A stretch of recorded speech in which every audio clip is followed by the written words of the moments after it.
Shop girls, office girls, factory girls, mothers. They're all playing soccer in the newly established Women's League in the city. They play the men's game with only a few modifications to the rules. 20 minutes aside, 2 subs at any time, and rubber shoes by order, just in case anyone's in the game for kicks.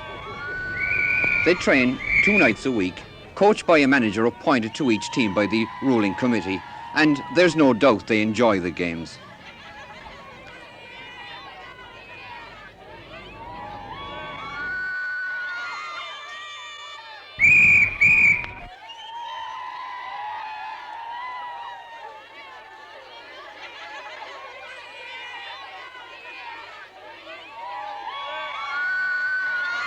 The Women's League is run by men, a subcommittee of Waterford Football Club supporters club to which all the girls belong.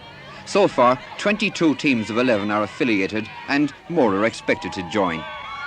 Waterford soccer has always had a great support from women.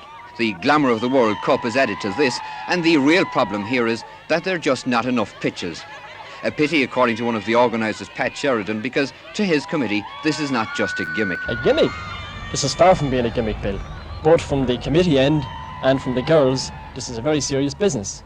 I mean, insofar as that the girls have been training 2 nights a week and have turned up for all league games. This is a serious business here in Waterford. But if we do accept the fact that it is a serious variation of a game, just how long will the enthusiasm last? We're hoping it will last right through the close season.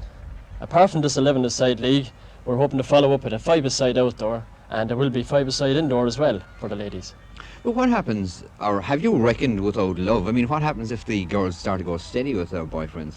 Well, practically all the girls are going steady with boyfriends. We hope all the girls will go steady because it'll mean more at the games for us. I mean, at the moment, all the boyfriends are turning up to the to the games, and we hope that they will continue to do so. And you make a few quid out of this, of course. Well, we sincerely hope so.